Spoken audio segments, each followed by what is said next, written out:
2-7 entre nos deux joueurs. Et vous voyez de l'autre côté que nous avons d'ailleurs Marc-Au-Feu qui nous fait un passage pour une fois que le lundi il est disponible. Ah, ça va être de la Byless, très bien.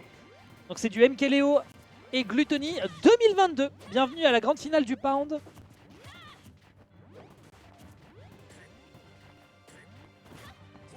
Ah, ça cherche à aller trouver l'ouverture le plus possible. C'est compliqué hein, le match-up. On avait déjà eu beaucoup d'illustrations de la part de Gluttony à l'époque. Hein. La range de ce vilain personnage hein, est très très compliqué à gérer pour Gluto, enfin pour Massy, en tout cas pour Wario en général. Mais le manque de mobilité de Byleth peut également être exploité, hein, puisque le perso se traîne quand même un petit peu sur le stage. Mais par contre, voilà, on peut abuser de ses hitbox, hein, notamment ce vilain air hein, qui dispose d'une hitbox au sol qu'on appelle le Quake, et qui est malheureusement compliqué à gérer pour la plupart des persos quand vous êtes mal averti. Hein. C'est également le cas de Falco avec son forward air notamment. Joli cancel de la part de Dark pour se rendre le plus imprévisible possible.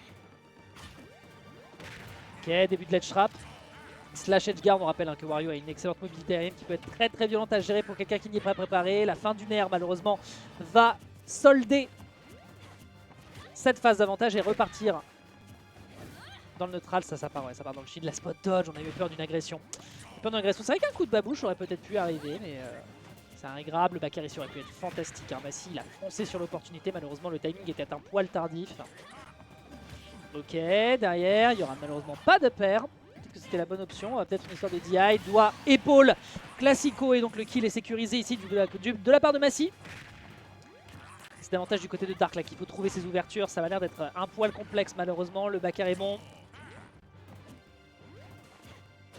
Ok, on pousse l'adversaire par le haut, le pair est propre. Malheureusement on n'en fait plus autant. Pas de plateforme ni rien pour prolonger cette phase, donc on attend patiemment, on se réfugie un peu dans le shield, on aurait peut-être l'opportunité de faire davantage, le dernier bien sûr un peu tardif. Et là on a un waft à 40%, vous connaissez ces pourcentages là, hein, sur une erreur et un jeu de juggle, ça peut être la fin. Oh le dash up tilt, hein, il le voulait, hein. Il le voulait par tous les moyens possibles. Ok, down smash, magnifique.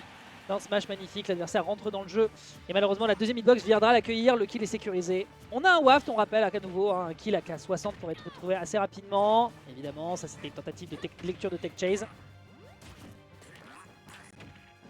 Maxro, est-ce qu'on peut tuer rapidement? Darky ne doit pas concéder de terrain, hein. La moindre bêtise pourrait lui coûter la vie, il le sait. Beaucoup d'up tilt, beaucoup d'up tilt. On rappelle également que l'une des ouvertures depuis le nerf de cette up tilt, qui on rappelle à l'époque, avait beaucoup plus de frame active. Je sais pas si c'était de la range non plus, mais je crois bien que c'était en tout cas une histoire de frame active. Maintenant désormais le classico classique, hein, étant donné que c'est impunissable, c'est évidemment le up air falling.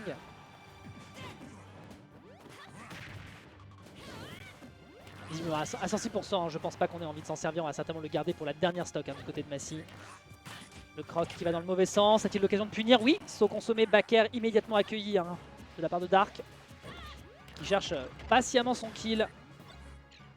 Cherche à prendre cette vilaine stock hein, du côté du joueur. Oh dommage. On n'arrive pas à attraper l'adversaire dans cet angle là. Et ça va lui coûter cher.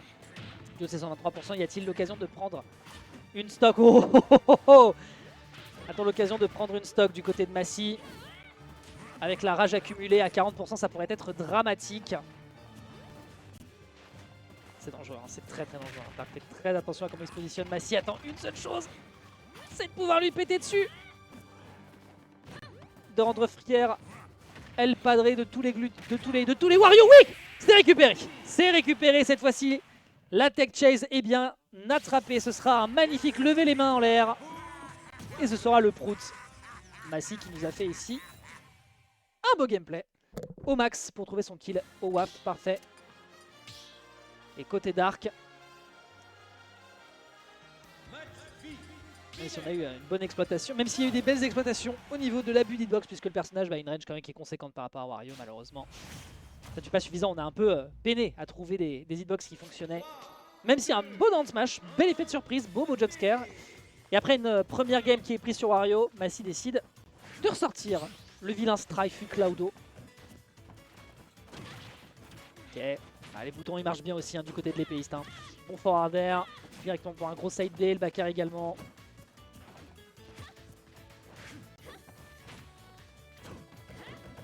Ok, le B malheureusement un peu tardif. On rappelle très bonne option de out of shield. C'est en train de se guetter, ça cherche les ouvertures chacun de leur côté, je comprends. Quand tu te permets d'avoir une arme qui fait la taille d'une parabole, tu attends bien évidemment que l'adversaire fasse une erreur d'approche.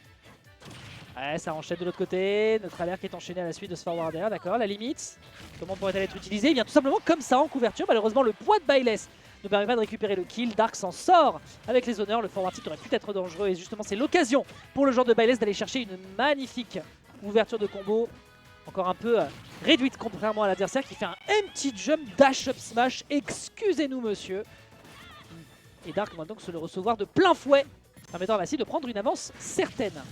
Oh là là, les enchaînements, ouais, ça s'enchaîne. Hein. Il aurait pu avoir ici un cross slash qui aurait enchaîné pour ajouter 25% supplémentaire. Ça aurait pu être dangereux. Et on est en train d'utiliser absolument tout son arsenal dont on dispose. Back air, falling, back air, landing. En classico, on passe par-dessus. Un jeu de saut de mouton qui est bien fait ici du côté de Dark. Dommage pour le timing aussi au niveau du forward smash. C'est encore difficile ici pour Dark de concrétiser ses stocks. Massy, voilà, il saute partout. On saute partout.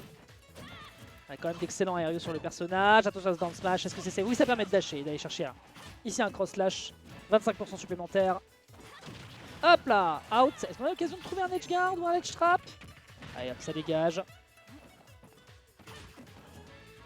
Et là la ressource. Oh magnifique, la lecture de rôle. Voilà, réaction à la roll plus que lecture. On voit que l'adversaire lui arrive tout de suite dessus. Hop, on attrape l'adversaire et climate hazard. Hop là, out. On est à 104%. Dark doit rapidement prendre cette première stock. Mais Massy n'a pas l'air de vouloir la lui concéder. Ok, superbe. Encore à nouveau les empty jump. Hein. À nouveau, on est tellement habitué à avoir des clouds balancer des back air en veux-tu, en voilà. Que forcément, quand on commence à faire le jeu de la subtilité, la tech. Pas de tech. Et on ne peut pas revenir. Et derrière, ça refonde dans le temps. En couverture, en profitant d'une stock supplémentaire, Massy. Mais Massy quand il est dedans.